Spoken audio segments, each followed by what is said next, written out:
बस कुछ सेकंड में ही जॉर्ज ने अपने हाथ पैर पीटना शुरू कर दिए और इस रिएक्शन का तो एल्डीनी को भी पता नहीं था। जॉर्ज के फेशियल एक्सप्रेशंस बिल्कुल अनएक्सपेक्टेड थे। वो एक ही साथ खुशी, दुख, डर, दर्द, हंसी, रोना, ये सभी एक्सप्रेशंस एक साथ दे रहा था।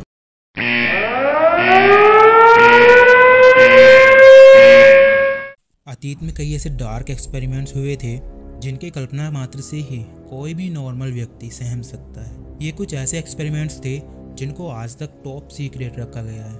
इन्हीं एक्सपेरिमेंट्स में से एक था द फ्रैंकेनस्टाइन एक्सपेरिमेंट, जिसे जियोवानी एल्डीनी ने लंदन में सभी के सामने परफॉर्म किया था।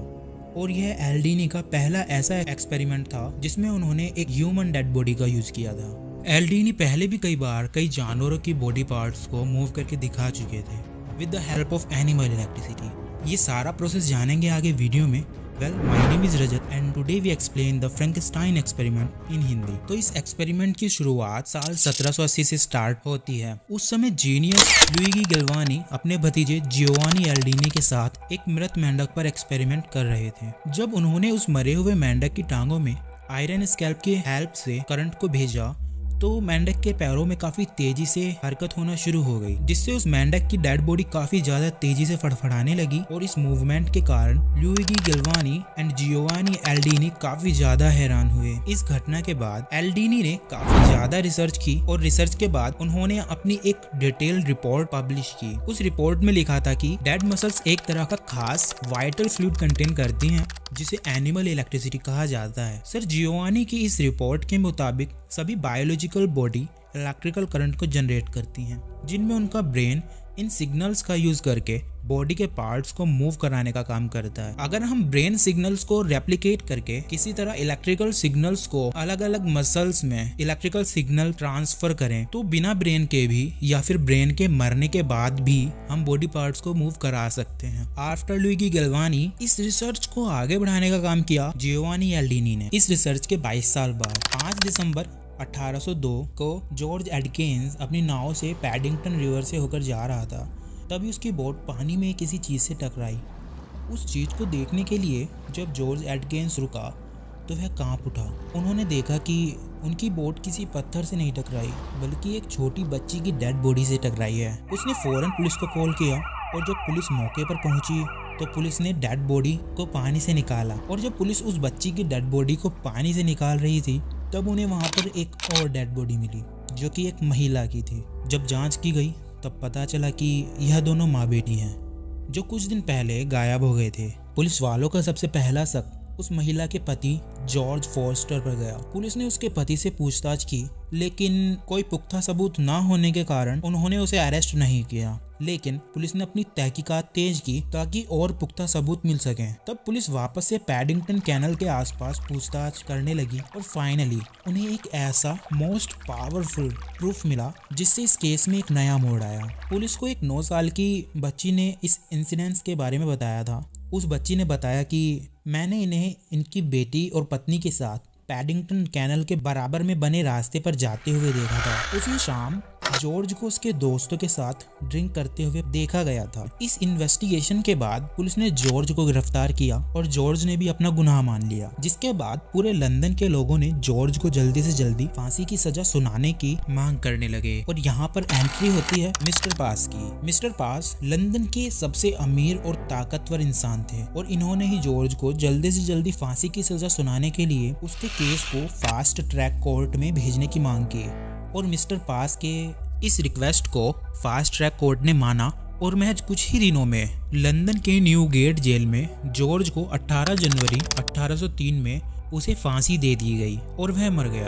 एंड द ट्विस्ट इज कि 18th सेंचुरी के टाइम पर मेडिकल साइंस काफी ज्यादा तरक्की कर रहा था। इसमें साइंटिस्ट जानवरों पर टेस्ट करते थे। उन साइंटिस्टों में जियोवानी एल्डीनी भी शामिल थे और उस समय जियोवानी एल्डीनी उस टाइम के सबसे ग्रेटेस्ट साइंटिस्ट थे और लंदन में तो उन्हें कुछ लोग द मैजिशियन और कुछ लोग शैतान के नाम से जानते थे, क्योंकि वो अपने एक्सपेरिमेंट से कई जानवरों का चेहरा, मुंह और उनकी टांगों को करंट की हेल्प से मूव करा दिया करते थे। इससे लोग काफी ज्यादा डर जाते थे। जब एल्डीनी ने अपने एक्सपेरिमेंट के लिए क्रिमिनल ह्यूमन बॉडी की मांग की थी तब उनकी मांग को लंदन के टॉप ऑफिसर्स ने पूरा करने के लिए मंजूरी दी। इस एक्सपेरिमेंट के लिए उन टॉप ऑफिसर्स ने जियोवानी एल्डीनी को उस व्यक्ति को सौंपा जिसने अपनी बेटी और पत्नी की हत्या की थी। और इस व्यक्ति का नाम तो आप जानते ही होंगे, उसका नाम था जॉर्ज फोस्टर। जब सब लोगों को पता चला कि जॉर्ज की डेड बॉडी को जियोवानी एल्डीनी को सौंपा है, तब सभी लोग बहुत ज़्यादा डर गए और सोचने लगे कि अगर एल्डीनी के इस एक्सपेरिमेंट की हेल्प से अगर वह दोबारा से जिंदा हो गया तो क्या होगा। और इसीलिए कोर्ट की तरफ से एक लीगल नोटिस में बोला गया कि अगर एल्डीनी ने इस एक्सपेरिमेंट की हेल्प से जॉर्ज फोस्टर को दोबारा जिंदा किया तो हम उसे दोबारा से फांसी देकर मार देंगे। Time of experiment.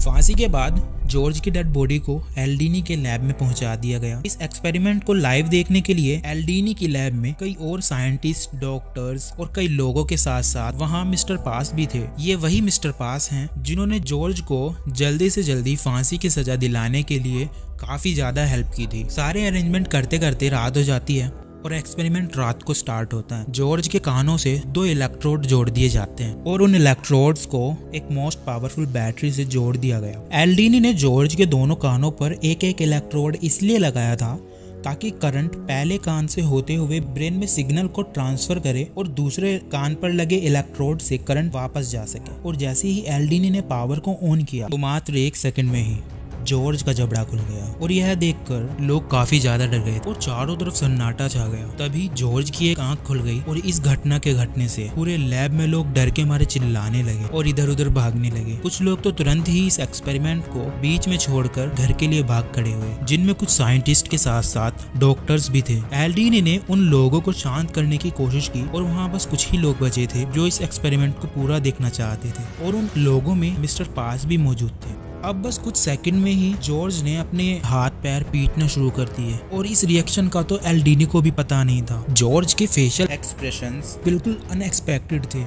वो एक ही साथ खुशी, दुख, डर, दर्द, हंसी, रोना, ये सभी एक्सप्रेशंस एक साथ दे रहा था। जॉर्ज ऐसी प्रतिक्रियाएं दे रहा था मानो वह अभी जिंदा हो रहा है और वह इस प्रक्रिया में बहुत ज्यादा कष्ट महसूस कर रहा था। इस चीज को देखकर लोग और ज्यादा घबरा गए और लैब में चीख पुकार शुरू हो गई। इन लोगों के बीच बैठे मिस्टर पास ने भी जब जॉर्ज की डेड बॉडी को हाथ पैर हिलाते देखा तो वह इतना ज्यादा डर गया कि ऑन द स्पॉट उसे हार्ट अटैक आ गया और वह मर गया। अब मिस्टर पास भी मर चुके थे। जो भी लोग अभी भी इस लैब में बचे हुए थे उन्होंने यह माना कि एल्डीनी ने जॉर्ज को जिंदा कर दिया है। बस तो दोस्तों, इंटरनेट पर इस एक्सपेरिमेंट की इतनी ही जानकारी उपलब्ध है क्योंकि एल्डीनी के इस एक्सपेरिमेंट में आगे क्या हुआ इस चीज को वहाँ की गवर्नमेंट ने सभी जगह से मिटा दिया है और इसे प्रॉपर सीक्रेट डॉक्यूमेंट बनाकर रखती है। इसके बारे में किसी को नहीं पता, लेकिन इस एक्सपेरिमेंट से एल्डीनी पूरे वर्ल्ड में फेमस हो गया और उनके इस एक्सपेरिमेंट के आर्टिकल्स और रिसर्च पेपर को पूरी दुनिया में पढ़ा जाने लगा।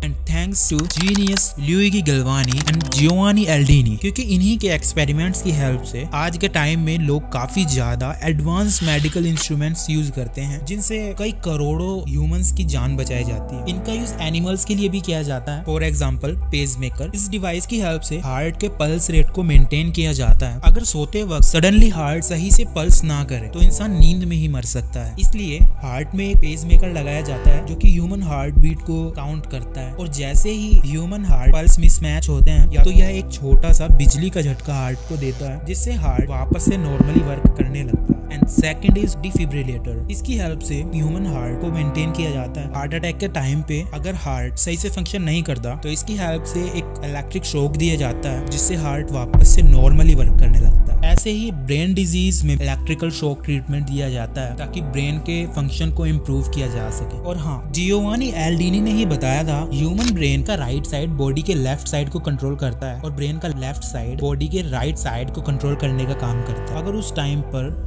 ये फ्रैंकेनस्टाइन एक्सपेरिमेंट ना होता तो आज हम इन मशीनों के बारे में नहीं जान पाते। Thanks for watching. अगर वीडियो पसंद आई है तो वीडियो को लाइक शेयर जरूर करें। कमेंट करके बताएं नेक्स्ट वीडियो किस टॉपिक पर चाहिए। मिलते हैं अगली वीडियो में, तब तक के लिए जय।